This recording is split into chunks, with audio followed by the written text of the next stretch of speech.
So we're talking about family today, and as such, I'd like to begin with hearing from some primary school kids answering questions about marriage. All right, primary school kids answering questions about marriage. First question they were asked is, what is the right age to get married? Camille, age 10, says 23 is the best age to get married because by then you've known the person for like forever.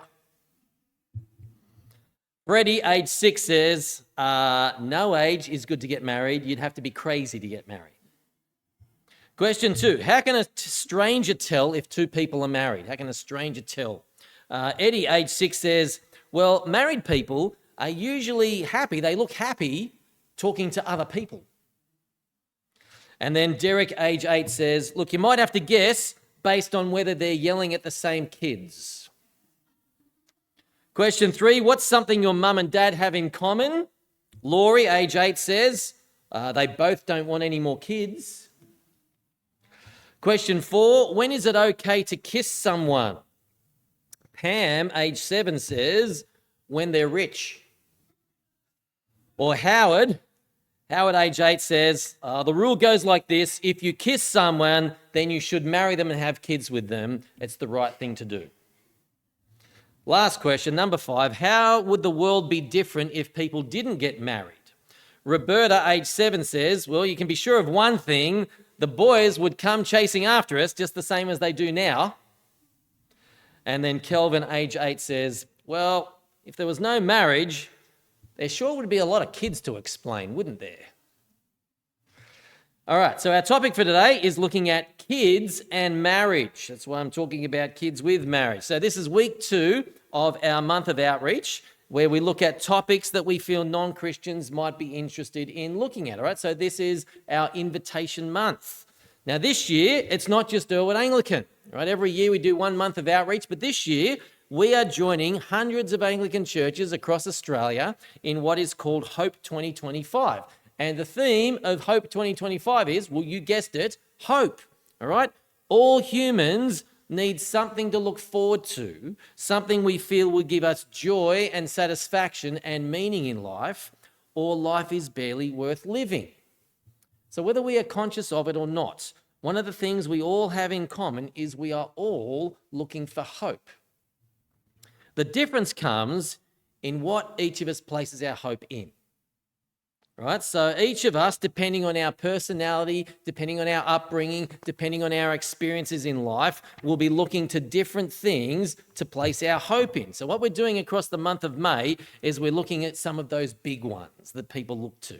And last week, we looked at putting our hope in money, all right, and we saw that money has a tendency to enslave us by demanding we do dumb, dangerous, or dishonest things, all in the name of getting more money.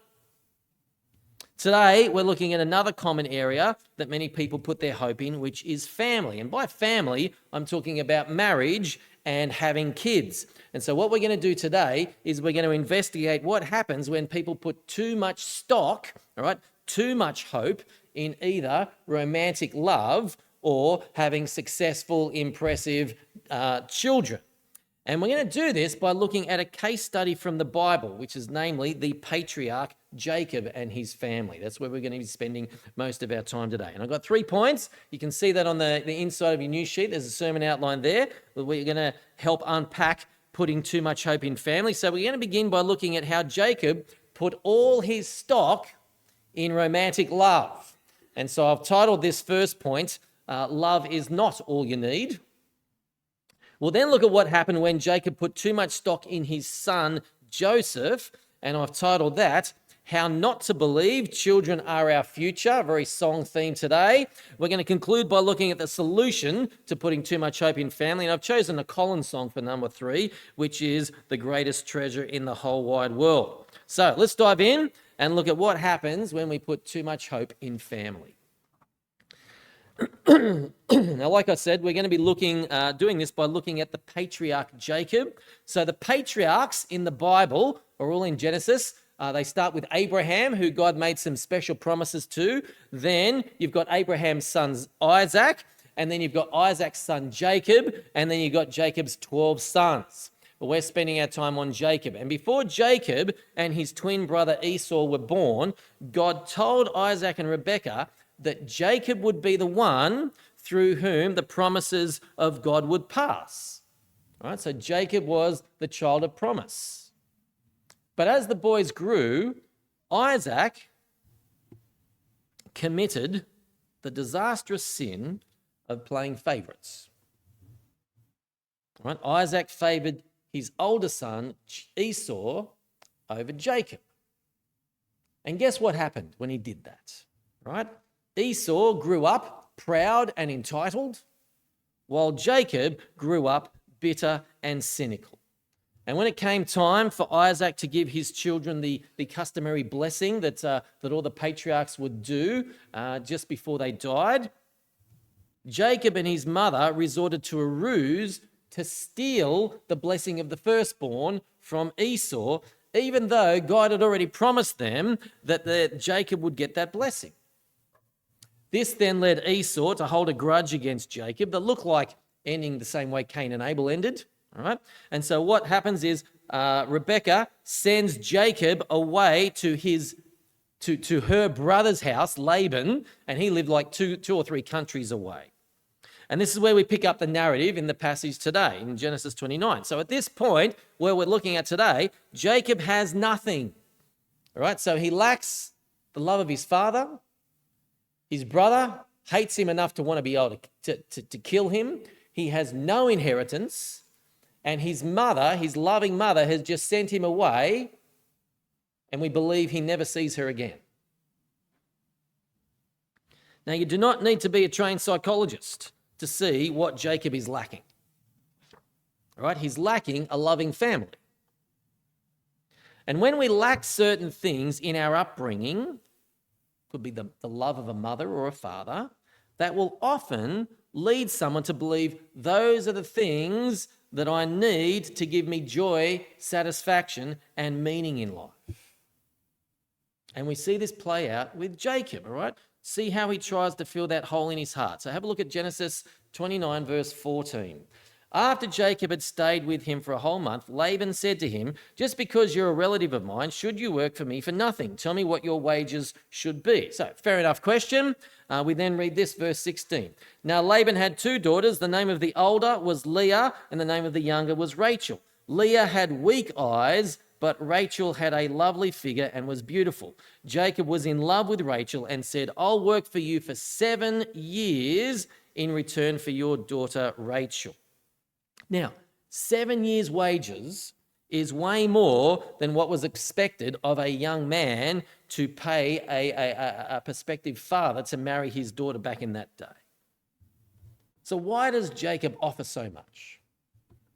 Well, verse 20 holds the key. Have a look. So Jacob served 7 years to get Rachel, but they seemed like only a few days because of his love for her. Jacob has put all his hope in Rachel, in romantic love. Right? He thinks, if only I can get this beautiful woman as my wife, then my life will be full. Yet just like money that we saw last week, putting your hope in romantic love can be a malevolent slave master. Okay? Laban sees how smitten Jacob is with Rachel, and he uses it against him. And Jacob just lets it happen. Right? So notice, Laban does not give Jacob a definite yes to marrying his daughter. This is what he says in verse 19. He says, "It's better that I give it to you than to some other man." Right? So Jacob is working for 7 years without a solid yes. And the reason Laban doesn't give him a solid yes is because Laban has a plan. And that plan is to marry off Leah as well. You see, in verse 17, when it says Leah had weak eyes, that might mean she was vision impaired. But the text actually compares that with how beautiful Rachel is. Right?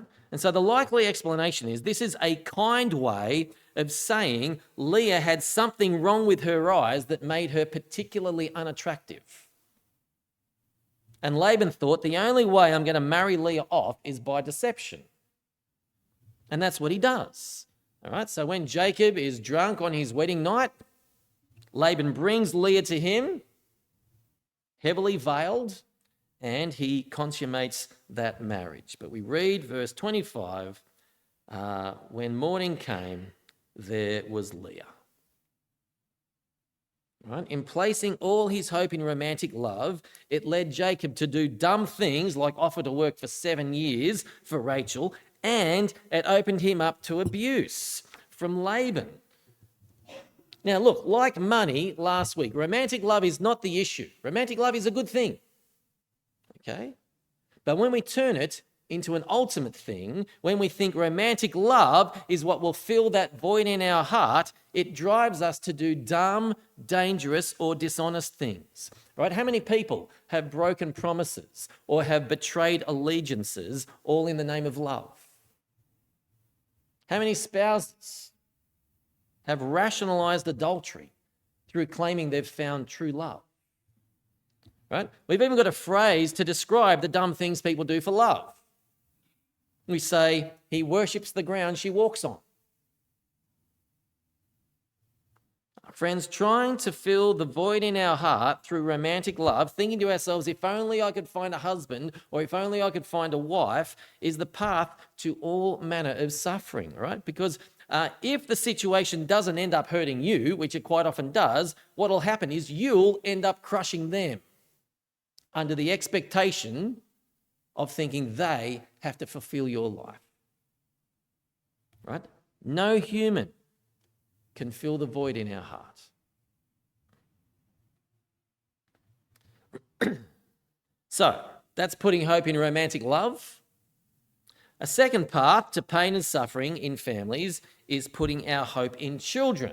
Now, this comes in various guises, okay, but it's all about the belief that if only my kids grow up to be okay, then I'll know I'm worth it and my life will be full, right? If you really want your children to be good at sport or to be good at school or to be good at music or to be really popular or to find a successful career, what will happen is it will very quickly start to look like you are playing favourites with whoever is the best at that in your family. And this is what happened with Jacob, right? Now, like I mentioned, Jacob had 12 sons who went on to create the 12 tribes of Israel. Yet out of his 12 sons, Jacob favoured Joseph, just like his father had favoured Esau, right? Children do what they are modelled. Now, you may have heard of Joseph and the amazing Technicolor dream coat, right? That comes from the Bible. Jacob gave Joseph this special coat, which was a giant flashing neon sign to the rest of his brothers that Joseph was the son Jacob wanted to succeed the most. And guess what happened? Joseph grew up spoilt and entitled, while his older brothers, he had 10 older brothers and one younger brother, his 10 older brothers grew up to hate him. And they actually sell him into slavery, into Egypt. You know the story, well, many of you do. And they tell their father that Joseph had been killed by some wild animal. And for the next 25 years of his life, Jacob thought that Joseph was dead. All right? Looking to Joseph as the source of his joy and satisfaction ended up destroying Jacob's family and his life as well. But there are other ways to ruin our children. I'll give you another example, which is King David. All right? Like Jacob, King David was stupid enough to marry many wives. Now, in case you didn't know, every single polygamous relationship in the Bible, without exception, is an unmitigated disaster. The Bible is dead against polygamy. It condemns it outright. And one of the reasons is your kids grow up with not enough attention from their father, right? If you have 2, 4, 6, 8, 10 wives or 1,000 like Solomon had, and you have 1 or 2 kids, 2 or 3 kids with each of those women, those kids grow up basically with an absentee father. You cannot give that many kids the attention they need.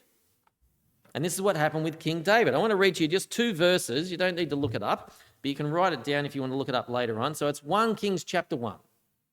In 1 Kings chapter 1, we read this. So David is on his deathbed. He's about to pass away. Who's going to be king next? All right, 1 Kings 1 verse 5. Now Adonijah, whose mother was Haggith, one of his many wives, put himself forward and said, I'll be king. So he got chariots and horses ready with 50 men to run ahead of him. His father had never rebuked him by asking, why do you behave as you do? Now, Adonijah is not the first of David's children to cause him significant grief. But part of the reason David's children caused him such grief is because they were never disciplined. Why? Because David desperately wanted his kids to love him. All right? David also came from an unloving family, and he thought, if my children love me, that will fill my heart. And so he never rebuked them, never disciplined them out of fear that his children would grow up to hate him. But all that led to was his children grew up to lack all respect for him. This is the kind of thing that happens when we put our hope in our kids. We crush them under the weight of overwhelming expectations. Right? When we try to live vicariously through our kids, when we place too much pressure on our kids to succeed, when we fail to discipline our kids through some desperate need for them to love us, all we end up doing is ruining our kids. And that then crushes our heart because we've put all our stock into our kids, filling that hole in our heart, which they can't. No human can fill the void of our heart. So what do we do? Well, we need to realise this will happen whenever we put our hope in earthly things. As Tim Keller puts it, if we put our hope in family in the morning, it's always Leah, never Rachel. Now, he's not trying to hammer poor Leah by saying that, right? As I'm going to show you in a few seconds, Leah is the hero of this story. She's actually the one through whom the promises go. Jesus comes from the tribe of Judah. Right? But what Tim Keller is saying is, even if we think Rachel, or insert your own spouse's name or your own kids' names, even if we think that is what will fill our heart, you will wake up the next morning realizing they cannot. For no human can fill the void of our heart. Well, what do we do? Like I said, strangely enough, we look to Leah for the solution. Now, Leah also had an enormous hole in her heart. She had grown up in the shadow of her younger, more beautiful sister. Now, as any wise person will tell you, looks don't count for very much, but the sad reality is looks still count for something in our fallen world. And to grow up as the ugly sister, who may never find a husband, well, that would have been crushing for poor Leah. And we actually see this in how she names her children. Have a look at verse 31. It's over the page. But when the Lord saw that Leah was not loved, he enabled her to conceive, but Rachel remained childless. Leah became pregnant and gave birth to a son. She named him Reuben, for she said, it is because the Lord has seen my misery. Surely my husband will love me now. She names her second child Simeon, saying, because the Lord has heard that I'm not loved. She names her third child Levi, saying, now at last my husband will become attached to me. All right, you can almost feel this poor woman's pain. All Leah wanted was to be loved. Yet like Jacob and David, she's looking in the wrong place. Right? Jacob cannot fill the hole in Leah's heart any more than Rachel could fill the hole in Jacob's heart. Yet the beauty of Leah, pun intended, right? The beauty of Leah is she starts to get it with her fourth child. Okay? The first three children are named after her desperate need for Jacob's love, but have a look at the fourth child, verse 35. She conceived again, and when she gave birth to a son, she said, this time I will praise the Lord. So she named him Judah. Blaise Pascal famously said, "There is a God-shaped hole in the heart of each man which cannot be satisfied by any created thing, but only by God the Creator." Friends, romantic love or successful children cannot fill the hole in our heart. But there is someone who can. And this person will not enslave us by demanding we do dumb things. He will not abuse us to try and get out of us what he wants. But even better than that, this person can actually bear the weight of our expectations, right? No matter what we demand of him, whether it be comfort, love, acceptance, security, power, he is actually able to give it. And we get a glimpse of this in our second passage today. It's this curious little episode about Jesus failing to live up to his family's expectations. So if you wanted to flick forward again to Mark chapter 3, Mark chapter 3 verse 20 says this: "Then Jesus entered a house, and again a crowd gathered so that he and his disciples were not even able to eat. When his family heard about this, they went to take charge of him, for they said, 'He's out of his mind.'" Now, what this passage shows us is even Jesus' own family didn't understand who he was or what he'd come to do. And so they show up for an intervention. But when Jesus learns about this, this is what he says, Mark 3:33. "Who are my mother and my brothers?" he asked. Then he looked at those seated in a circle around him and he said, "Here are my mother and my brothers. Whoever does God's will is my brother and sister and mother." Now remember, Jesus lived in a very traditional culture where family was everything. Yet what he says here is that his followers, right, that's you and me as Christians, are even more important to him than his mother Mary or his flesh and blood brothers and sisters. And so what Jesus is saying is, if your spouse or your kids don't fill your heart, like even if your family rejects you, Jesus will still give you unconditional love and acceptance. And the reason we know this is because Jesus has taken away everything that makes us unacceptable in the cross. You see, the reason we have a hole in our heart is because we know we're not perfect. Right? We know that we don't even live up to our own standards, let alone God's standards. And so we think, oh, like if only I could make enough money, if only I can find someone to love me, if only I can be a good parent, then I can show people I am worth it. The problem is, none of these things can ever fill the human heart. And so what Jesus did was he took away our imperfections. Let me explain. One of my earliest memories is grocery shopping with my mum. I remember hanging onto the side of the trolley full of groceries, but as I shifted my weight, the trolley, I was about 3 or 4 at the time, as I shifted my weight, the trolley began to tip backwards.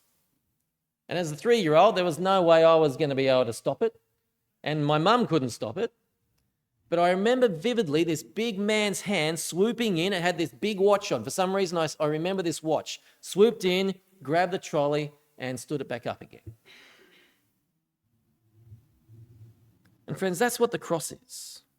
It is Jesus swooping in and saving us from being crushed under the weight of our sin. But he did so by letting the trolley crush him. And this is why Jesus is the only one who can fill the hole in our heart, all right? Jesus doesn't demand we do dumb things, sacrifice important things for him. Instead, he sacrificed for us. But on top of that, Jesus can carry the weight of our expectations, because regardless of what we want from him, whether it be comfort, love, acceptance, security, or power, he's already given us all that and more in the cross. So let me close with the full quote from Blaise Pascal. You can look it up on the internet if you want. He said, "There is a God-shaped hole in the heart of each man which cannot be satisfied by any created thing, but only by God the Creator, made known through Jesus Christ." "Who are my mother and brothers?" Jesus asked. Then he looked at those seated in a circle around him and said, "Here are my mother and brothers. Whoever does God's will is my brother and sister and mother."